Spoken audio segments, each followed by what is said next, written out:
Sexta-feira, quando o sol se despede, é hora de aconchego, de acender as velas, hora de casa cheirosa.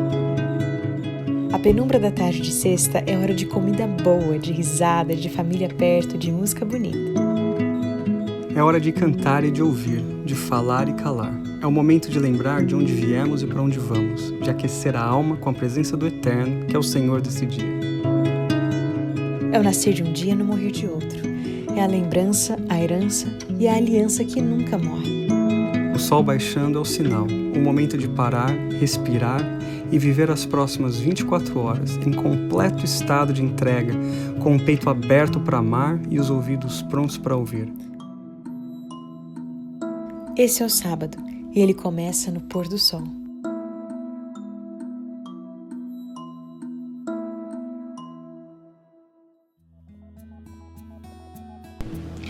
Feliz sábado, bem-vindos a mais um Pôr do Sol. É muito bom ter vocês com a gente. Continuamos conversando sobre a história de Moisés. Engraçado que essa semana eu tava fazendo uns posts no Instagram e eu recebi vários comentários assim de pessoas que estão assistindo a série sobre José. Qual que foi o outro que me falaram? Acabei esquecendo, mas enfim, temas antigos. Eu acho legal, na minha cabeça a gente tá assim, nesse tema de Moisés, mas todos esses temas estão disponíveis aí pra você assistir. Se você quiser fazer um culto de pôr do sol mais longo, você pode voltar nos vídeos passados e assistir outros assuntos, outros personagens bíblicos e temas que a gente já conversou aqui. Hoje nós vamos começar a nossa leitura aqui em Êxodo capítulo 8. A partir do versículo 5 até o versículo 10. Mas antes de você ler, só pra gente fazer um apanhado geral, porque a gente vai entrar especificamente nesse texto daqui a pouquinho. O apanhado geral é o seguinte: se vocês se lembram, na última vez que nós conversamos, Moisés estava falando com o faraó e as coisas, ao invés de melhorarem, pioraram. Então ele vai, aceita o chamado de Deus para ir até o Egito, para ser o porta-voz de Deus, para que ele pudesse libertar o povo de Deus, para eles saírem do Egito, mas as coisas começam a piorar. Quando as coisas começam a piorar, Deus então diz a Moisés o seguinte: Moisés, agora daqui para frente, você vai observar a minha mão poderosa se manifestar no Egito, para que o povo seja liberto. Então começam a cair pragas. Você vai ler agora uma das pragas que caíram no Egito. Mas foram 10 pragas que caíram no Egito. Então, qual era a finalidade dessas pragas? Para a gente entender. As pragas que começaram a cair, elas tinham uma finalidade pedagógica. Para ensinar o povo do Egito quem era Deus, em primeiro lugar. Porque eles não tinham ainda conhecimento do poder de Deus. Eles adoravam diversos deuses pagãos. Os deuses que eles adoravam, por exemplo, eles adoravam o Nilo, porque o Nilo produzia, através do Nilo, das águas do Nilo, tinha alimento. Eles adoravam moscas, eles adoravam gafanhotos, eles adoravam rãs. Então, cada uma das pragas estava relacionada a um desses deuses que eles adoravam. Qual o objetivo? Mostrar para aquele povo quem era o Deus verdadeiro.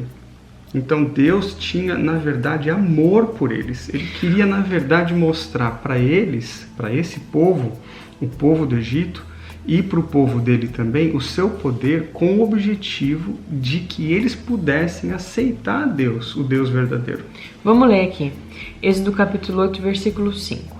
Depois o Senhor disse a Moisés: diga a Arão que estenda a mão com a vara sobre os rios, sobre os canais e sobre os açudes, e faça subir deles rãs sobre a terra do Egito. Assim Arão estendeu a mão sobre as águas do Egito, e as rãs subiram e cobriram a terra do Egito.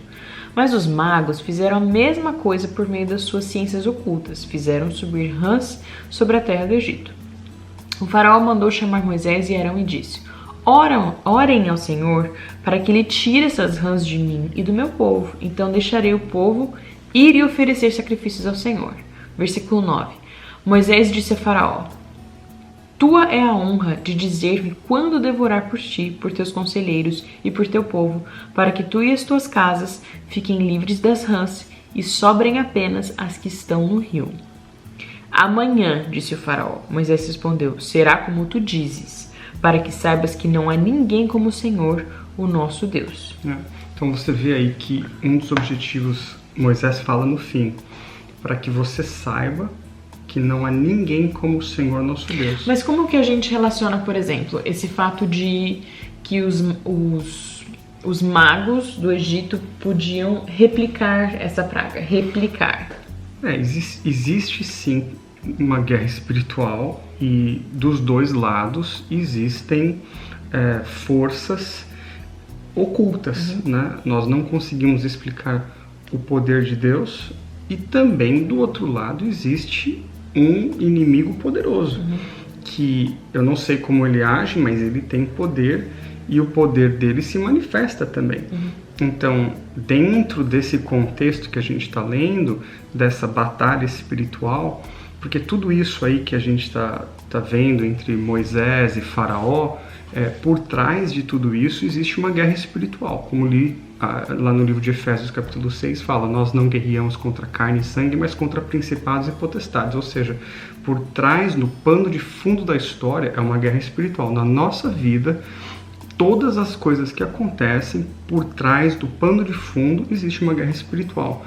Então existia uma guerra espiritual naquele momento, Deus estava agindo e o inimigo de Deus também usava os seus personagens para contrafazer aquilo que Deus estava fazendo. Isso é muito óbvio dentro da narrativa bíblica. Deus, quando ele age, o inimigo de Deus sempre traz uma contrafação. Então, quando Deus faz alguma coisa, o inimigo dele vem e apresenta uma outra ação parecida com aquilo que Deus faz, mas é uma contrafação ou algo que não reflete claramente o caráter de Deus. Então tem várias coisas na Bíblia que a gente observa assim. E essas 4 primeiras pragas que começaram a cair no Egito, todas elas, os personagens ali, os magos, os feiticeiros do Egito, eles tinham um certo poder para replicar. Mas em todas essas que eles replicavam, eles não tinham autoridade absoluta. Por exemplo, essa praga das rãs. Eles também fizeram algumas rãs saírem das águas do Nilo, mas eles não tinham poder para fazer com que as rãs voltassem. Para parar a praga. Então eles não tinham autoridade total. Nesse momento, essa é a última praga, na verdade, que esses magos participam. Dali para frente, eles não conseguem mais reproduzir nada. Mas vamos então voltar um pouco. Então, a gente está pensando aqui, ok, então Deus lançou essas pragas. Deus é um Deus tirano? Não. Então, como a gente falou no começo, Deus estava usando essas pragas com um propósito pedagógico para ensinar o povo sobre quem eram esses outros deuses, quem era ele, etc, etc. Porém, no livro do Apocalipse, no capítulo 3, versículo 19, a palavra de Deus diz assim: eu repreendo e corrijo todos aqueles que eu amo, sede então zeloso e arrependa-te. Então, qual o objetivo da repreensão de Deus? É que a gente possa se arrepender. E Deus ama todos. Então, ele amava também as pessoas que estavam ali no Egito. Milhares de pessoas que estavam ali e sendo enganadas por deuses falsos ou por ensinamentos religiosos que levavam eles a adorar esses deuses falsos, Deus amava essas pessoas e ele queria fazer com que essas pessoas entendessem o poder dele, e ele se manifestou dessa maneira. Então, tanto é que as pragas do Egito, elas não mataram ninguém, a não ser quando, dado o aviso por Moisés que as pragas iriam acontecer, as pessoas não aceitavam o aviso e se rebelavam. Aí o que é para ser algo pedagógico se transforma em destruição. Exato. Não é que Deus mandou a destruição, mas é uma consequência do que a gente faz. É uma consequência da ação. Deus avisava Moisés o que ele iria fazer. O Faraó não aceitava aquilo que Deus iria fazer. Por consequência, o povo, muitos deles também não aceitavam. E aí, nessa desobediência, acontecia de que algumas pessoas pagavam com a vida. Mas o objetivo maior de tudo aquilo era mostrar o poder de Deus e, através disso, que as pessoas se arrependessem. Tanto é que no fim das 10 pragas, quando o povo sai do Egito, o povo de Deus sai do Egito, eles não saem sozinhos. Muitos egípcios saem com eles. Entendi. Então, o objetivo de Deus para alguns se cumpriu. Alguns egípcios entenderam que Deus era realmente o Deus verdadeiro, que aqueles deuses pagãos que eles adoravam nada mais passavam do que realmente demônios e anjos caídos que se manifestavam e têm poder, mas não eram deuses. E eles simplesmente aceitam agora o plano de Deus e saem com o povo de Israel. E começam a jornadear pelo deserto para irem à Terra Prometida com o povo de Israel. Então, o ponto é de salvação, pedagógico, mas infelizmente, quando alguns deles rejeitavam, pagavam com a vida. E a gente percebe que as pragas elas vão se agravando, elas vão se tornando mais severas, mais severas, até chegar à última consequência, que é pagar com a vida. E aí isso é muito sério, porque é isso o que pega realmente o coração do faraó. Isso é muito importante o que você está falando, porque as pragas não começam para destruição de vidas. Né? No fim houve sim mortes, mas no começo é simplesmente um alerta, outro alerta, mais um alerta. São 10 alertas. No último alerta começa então aqui realmente pessoas morreram. Mas até chegar lá foi um tempo de alertas que Deus foi mandando. Então na nossa vida também é assim. Ele manda alertas, ele dá tempo, ele manda alguém conversar, ele faz situações acontecerem para que o coração possa se arrepender. Né? Então é isso que a gente tira dessa história. Agora, você leu essa questão das pragas e a gente vai finalizar com isso. Essa praga das rãs, né? Me chama a atenção nesse capítulo 8 que as rãs começam a sair do Nilo, tomam todo o território do Egito. Imagina, rãs em todos os lugares. Na descrição da narrativa fala que as rãs estavam na cozinha, nos quartos. Então você abriu uma porta, um cômodo, tinha rã, você ia dormir, puxava o lençol, tinha rã. Era um absurdo, algo assim, inacreditável.